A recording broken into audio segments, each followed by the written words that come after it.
The Krell Armada appeared above Earth with one message: surrender in 24 hours or die.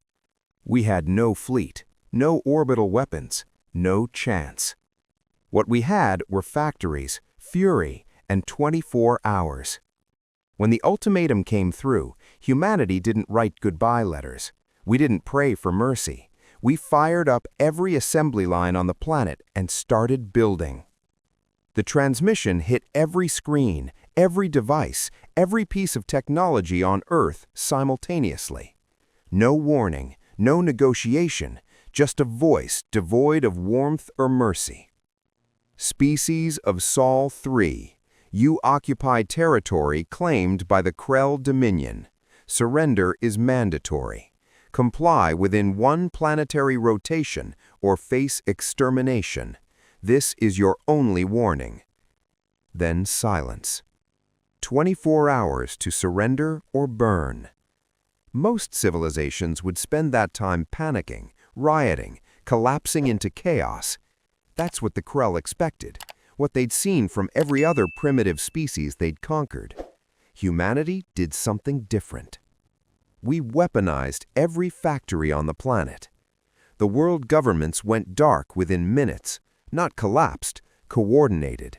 They killed all public broadcasts, all external communications.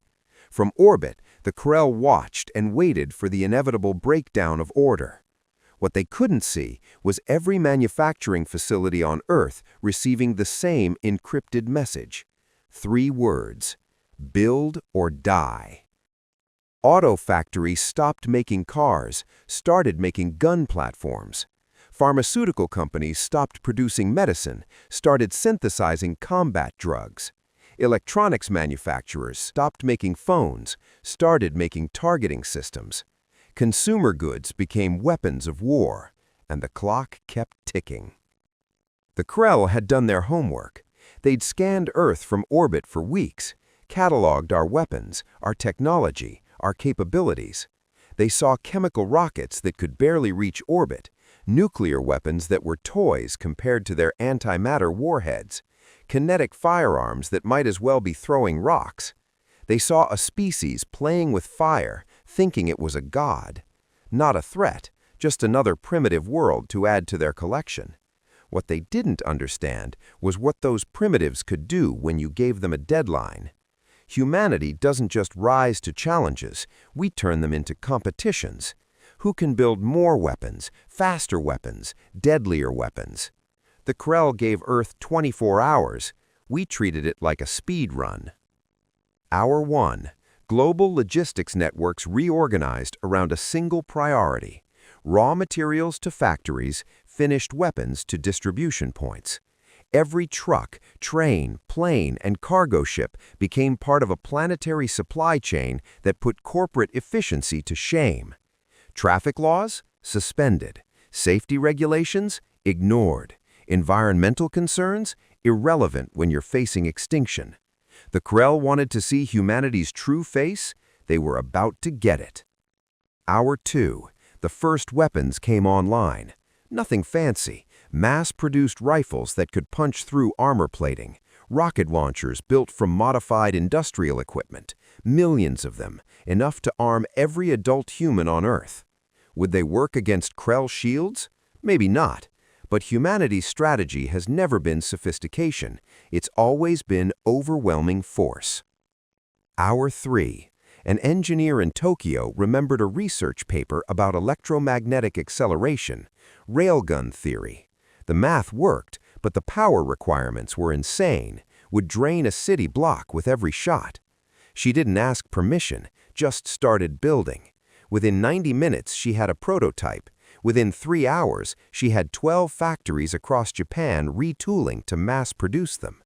Power grid failure? That's a problem for hour 25. Hour 4. Someone at a DARPA lab had been sitting on autonomous drone swarm technology for years. The ethics committees had blocked deployment. Too dangerous, too unpredictable, too likely to cause civilian casualties. The ethics committees weren't answering their phones anymore. The drones went into production. 10,000 per hour. Small, fast, packed with enough explosive to crack tank armor, designed to swarm targets in coordinated strikes that even advanced AI couldn't track. The Krell had shields, but shields had processing limits. How many simultaneous impacts could they handle? Humanity was about to find out. Hour 5. The biological warfare teams came out of the shadows. Every nation had them. Black budget programs that violated a dozen international treaties, engineered pathogens, genetic targeting systems, microscopic weapons that could slip through any barrier. The labs opened, the restrictions lifted. If the Krell had DNA, humanity would find a way to weaponize it. Hour 6.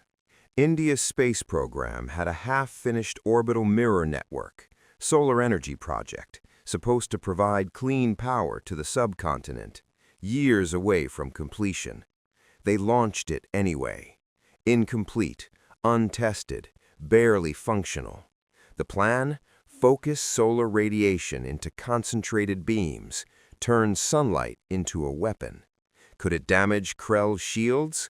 Unknown, but it was better than nothing, and nothing meant extinction. The mirrors deployed, started aligning, started focusing. The sun became humanity's artillery. Hour 7. Every particle accelerator on Earth got new programming. CERN, Fermilab, dozens of research facilities that had been probing the nature of reality. Now they were building radiation cannons. The science was sound. Accelerate particles to near light speed, aim them at a target, watch physics do terrible things. The energy requirements were catastrophic. 3 nuclear power plants went to emergency maximum output, safety systems deleted, cooling protocols ignored. If they melted down, that was a problem for tomorrow, and tomorrow might not exist anyway. Hour 8. A marine biologist in California had a crazy idea. Deep-sea organisms could survive in vacuum. She'd written papers about it, theoretical applications for space exploration. What if you modified them, made them aggressive, made them eat specific materials, like the alloys used in Krell ship hulls? She got funding, resources, and carte blanche in under 20 minutes. Biological torpedoes went into development. Launch system, modified fishing equipment. Payload, 20 million organisms engineered to eat starships. Delivery method, pray something gets through. Hour 9. The hackers mobilized, not to attack the Krell. Their systems were too alien, but every networked device on Earth could be weaponized. Phones, computers, smart appliances, industrial systems, medical equipment. 7 billion processors became a distributed supercomputer. The task? Analyze every sensor reading from the Krell fleet, find patterns, find weaknesses, find gaps in their shields. The processing power of an entire civilization focused on a single problem. If there was a flaw, humanity would find it. Hour 10. The Krell sent another message. Footage of other worlds that had resisted. Cities turned to glass, oceans boiled to steam, continents cracked and burning. This is what happens to those who defy us. Humanity's response came from an anonymous hacker who'd broken into the Krell command frequency. No speech, no threat, just a live feed from Earth's weapons facilities. Billions of guns, millions of missiles, thousands of experimental weapons that bent physics into cruel shapes, and a simple text message, tick-tock. Hour 11. Someone at MIT solved practical magnetic acceleration, not theory, working prototype. A railgun that could punch through 6 meters of composite armor at orbital ranges. The power draw would black out the eastern seaboard. MIT didn't care. They built 12, positioned them across 3 continents. First shot failure probability, 43%. First shot kill probability, if it worked, 91%. They'd take those odds. Hour 12. The Chinese military unveiled their contribution. Drone swarms taken to the logical extreme. Not thousands, millions. Small enough to evade point defense, fast enough to overwhelm tracking systems, cheap enough that losing 99% was acceptable. Production facilities ran so hot that machinery started failing. They kept running anyway. Automated systems breaking down, use manual labor. Workers passing out from heat exhaustion, rotate crews every 10 minutes. The drones kept coming. Hour 13. European genetic engineers cracked something beautiful and terrible. Adaptive bioweapons, viruses that could analyze alien genetics in real time and evolve to attack them. All they needed was a sample of Krell DNA. A Brazilian Special Forces team volunteered for a one-way mission. Crash a shuttle into a Krell ship, deploy scanning equipment, transmit data before dying. Suicide mission, certain death, no chance of survival. They launched at hour 14. Hour 15. The quantum physics team did something that made the engineers nervous and the physicists excited. They built a weapon that shouldn't exist. Quantum destabilizer, theoretical device that could cause localized space-time disruptions. Make reality stop working properly in specific locations, like inside Krell ships. The math was theoretical, the testing was non-existent, the power requirements were insane. They built it anyway, positioned it in the Australian outback, aimed it at the Krell flagship. Someone spray-painted a message on its housing. Schrödinger sends his regards. Hour 15. The distributed computing network found something. Shield harmonics. Every 6.3 seconds, the Krell shields fluctuated for microseconds while power redistributed. A gap, tiny, nearly impossible to exploit, but not quite impossible. Humanity specialized in exploiting the nearly impossible. A new directive went out to every weapon system. Synchronize firing solutions to the shield fluctuation window. Hit them when they're vulnerable. Hit them all at once. Hour 16. Russia contributed something they'd been developing in Siberian bunkers for decades. Kinetic kill vehicles. Rockets stripped of everything except engines, guidance, and payload.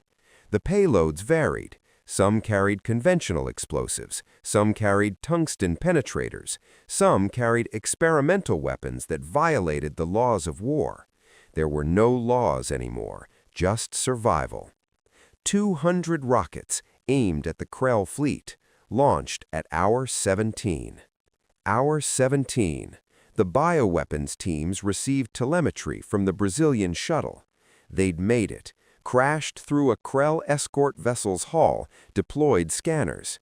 The data transmission lasted 47 seconds before the team went silent, but 47 seconds was enough. Krell genetics downloaded, analyzed, weaponized. The adaptive viruses went into production. Delivery system, everything that could reach orbit. Target, every Krell ship's life support system. Hour 18. Every space agency on Earth pulled out mothballed equipment. Old shuttles, experimental craft, rockets that failed safety inspections. None of it was supposed to fly. All of it was dangerous. They stripped out safety systems, life support, anything that wasn't engines and payload. Turned them into missiles. Loaded them with the nastiest weapons humanity could synthesize, fueled them, armed them, aimed them. Hour 19. The civilian sector got involved. Not officially, no government orders.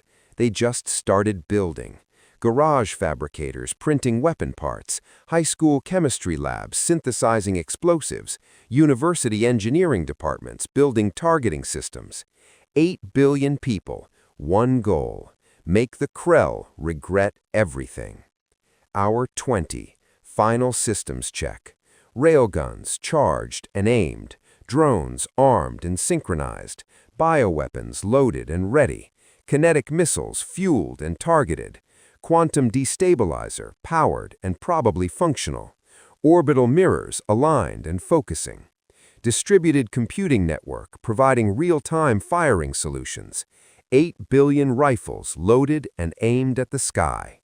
The Krell sent their final ultimatum. Your time has expired. We detect no surrender. Planetary bombardment will commence. We will leave survivors as examples to other primitive species. Further resistance is... They never finished the sentence because humanity fired everything at once. Hour 23:58. 2 minutes early because waiting was never humanity's strong suit. The railguns fired first. 12 simultaneous shots, synchronized to microsecond precision, timed to hit the shield fluctuation window. Power grids across 3 continents went dark instantly. The projectiles covered orbital distance in 7.3 seconds. 11 hit shield barriers and deflected harmlessly into space. 1 hit the gap. The Krell flagship's shield collapsed for 3 microseconds. The drone swarms were already in flight.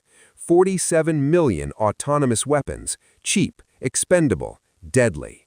The Krell point defense systems were excellent, military-grade targeting that could track thousands of objects simultaneously. They destroyed 45 million drones. 2 million got through the gap. Individual drone explosions were trivial, barely enough to scratch military-grade armor. But 2 million simultaneous detonations? That's not an attack, that's applied physics. The flagship's hull armor held, barely. Stress fractures spiderwebbed across 400 meters of plating. The biological torpedoes arrived next. 20 million organisms engineered to eat specific alloys. Most died in vacuum. Most of the rest were intercepted. But some found the fractures, started eating, started reproducing. The solar mirrors activated. Concentrated solar radiation, enough to melt steel, focused on overworked shield emitters. The shields held, but the power draw spiked. Then the quantum destabilizer fired. For 3 seconds, nothing happened. Then, the laws of physics inside the Krell flagship started getting suggestions instead of orders. Matter and energy stopped following predictable rules. Not everywhere, just in small pockets, just enough to make critical systems experience what scientists politely called catastrophic uncertainty. Backup systems activated, damage control protocols initiated. The Krell were a galactic power. They'd conquered 600 worlds, exterminated 40 species. Never, not once, had they retreated from a pre-FTL civilization, but they'd never fought humans before. The Krell fleet commander made a decision. This was wrong, all of it. Pre-FTL species didn't fight like this. Primitives didn't coordinate like this. Extinction-level threats didn't build planetary defense networks in under a day. Return fire, vaporize the population centers, end this. Energy weapons charged, targeting solutions calculated, beams that could boil oceans lanced down from orbit, and hit empty cities, because humanity had evacuated them, moved 8 billion people in 24 hours, left the cities as bait, as traps, as ways to make the Krell waste ammunition. The real population was firing from locations the Krell hadn't bothered scanning. Why would they? Humans were primitives. They'd be in their cities, in their homes, waiting to die like every other species. The kinetic missiles arrived. 200 rockets moving at orbital velocity. Some carried tungsten rods, some carried bioweapons, some carried payloads that made nuclear weapons look humane. The Krell intercepted most of them. 43 got through, started making very bad days catastrophically worse. Then, the hackers did something brilliant. They couldn't penetrate Krell systems directly, too alien, too protected. But they could read sensor data, could see power distribution patterns, could identify vulnerable systems, and they broadcast that information to every weapon on Earth in real time. Suddenly, 8 billion humans with guns knew exactly where to aim, not at random spots on massive ships, at specific junctions, power nodes, weapon hardpoints, shield generators. 8 billion rifles don't threaten a starship. 8 billion rifles all targeting the same critical system at the same microsecond. That's different. The Krell tried to adapt, tried to compensate, but you can't adapt to an entire planet coordinating as a single organism. They'd never seen anything like it, because most species break down under extinction pressure. Humanity weaponizes it. The Krell fleet commander reviewed damage reports. Flagship, hull breaches, shield generators failing, atmosphere contaminated, casualties mounting. Escort vessels, 3 crippled, 2 destroyed, 4 running on backup power. Against a pre-FTL civilization, against primitives who shouldn't have stood a chance. The commander made a decision that would echo across the galaxy. Retreat. The Krell Dominion had conquered 600 worlds, exterminated 40 species. Never, not once, had they retreated from a pre-FTL civilization, but they'd never fought humans before. The fleet began emergency FTL procedures. That's when the Brazilian Special Forces team's final gift delivered. Complete Krell genetic data, full biological scans, detailed anatomy, every vulnerability. The bioweapon teams had what they needed. They couldn't deploy it, not in time. The Krell were already jumping. But they had it, and they shared it. Every lab, every research facility, every basement biohacker on Earth. The Krell could run, they could regroup, but humanity knew their biology now, and humanity was very, very good at making things that killed. The fleet jumped to FTL. 11 ships limped away from Earth. They'd arrived with 12. The silence that followed was deafening. For 23 hours and 58 minutes, Earth had been building weapons. Now, in the sudden quiet after the Krell retreat, something remarkable happened. The factories kept running, not because governments ordered it, because humanity had learned something. We learned we could do it, could build a planetary defense network in a day, could coordinate 8 billion people toward survival, could take an extinction threat and turn it into a problem we could shoot. The weapons kept coming off production lines. The research continued. The defense network stayed active because the Krell would talk. They'd tell other species about Sol-3, about the primitives who built weapons instead of writing goodbyes, about the planet that responded to ultimatums with artillery. Some species would hear that and leave Earth alone. Others would hear it as a challenge. Humanity prepared for both. The UN convened 3 days later. First order of business, never again will humanity face extinction unprepared. The vote was unanimous. Second order of business, permanent orbital defense platforms. Not the hastily built weapons from the crisis. Proper systems, purpose-designed, properly tested, frighteningly effective. Vote unanimous. Third order of business, a fleet. Humanity was done being defenseless. Within a month, Earth had orbital weapons that could sterilize continents. Within 3 months, the first human warship launched. Nothing like the Krell fleet, not yet, but enough. Enough to make the next threat hesitate. Within 6 months, human ships patrolled the outer system, looking for threats, sending a message. This system is claimed by humans, for humans. Try us and find out why the Krell retreated. The galaxy noticed. The Krell filed their report, classified it at the highest level. Sol-3, hazardous environment. Species demonstrates unprecedented industrial capacity and coordinated response. Recommend quarantine. Recommend monitoring. Strongly recommend against military engagement without overwhelming force. Suggested classification: Death World species. The report spread anyway. Intelligence agencies gossip. Information leaks. Stories spread. Within a year, every spacefaring civilization within 100 light-years had heard some version of events. The details varied. The core story remained. There's a species in the Sol system, pre-FTL when we found them. We gave them a day to surrender. They spent it building weapons. They damaged a Krell battle fleet. They made the Dominion retreat. Don't underestimate them. Don't threaten them. And whatever you do, don't give them time to prepare. 2 years after the Krell Ultimatum, humanity achieved FTL. Not through alien technology, not through discovery, through spite and engineering and refusing to stay locked in one system. The first FTL ship was a destroyer, armed to the teeth, designed for one purpose: making sure the next species that threatened Earth thought twice. It jumped to the nearest star system, scanned for threats, found nothing, left a message buoy. Sol system is human territory. Approach with peaceful intent or don't approach at all. The second ship followed, then the third.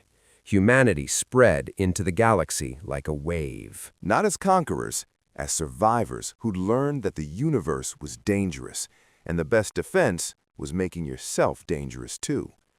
The Krell watched from a distance. They'd created something they didn't understand. By threatening Earth, they'd unified humanity, given us purpose, given us direction, made us dangerous. The galaxy had thousands of species, hundreds of civilizations, dozens of empires. Most had evolved slowly, developed gradually, reached the stars over millennia. Humanity had been pre-FTL on a Tuesday. By Friday, we had a fleet. That's what happens when you give humans a deadline. We don't just meet it, we exceed it out of spite. 5 years after the ultimatum, a trade delegation from the Vrin Collective approached Earth. They came in peace, genuinely, offering technology, resources, partnership. They expected humanity to be grateful, eager, desperate for advanced technology. The human negotiator had one question. Were you watching when the Krell threatened us? The Vrin ambassador hesitated, then nodded. And you did nothing? Silence. The negotiator stood. Then you're not here to help. You're here because you're afraid. Afraid we'll remember who our friends weren't. Afraid we'll become what you failed to stop. Get off my planet. Come back when you have something we can't build ourselves. The Vrin left. They came back 6 months later, with better offers, with respect, with the understanding that humanity didn't need saviors. We'd saved ourselves. Other species learned the same lesson. Approach Earth with respect, or don't approach at all. The humans had proven something the galaxy thought impossible. Pre-FTL species could fight back, could win, could become threats. Every primitive world took notice. Every oppressed species took hope. The Krell Dominion's expansion slowed, stopped, because their target worlds started asking the same question: what would humans do? The answer: build weapons and refuse to die. 10 years after the Krell Ultimatum, a galactic summit convened. Humanity received an invitation, not as a curiosity, not as primitives, as equals. The human delegation arrived in a warship, not a diplomatic vessel, a destroyer. Armed, dangerous, unapologetic. The message was clear. We came in peace, but we're ready for war. The Krell were there. They didn't make eye contact. Other species whispered, pointed, wondered. These are the humans, the ones who fought the Dominion? The summit addressed galactic threats, piracy, territory disputes, resource management. When humanity's turn to speak, the ambassador kept it simple.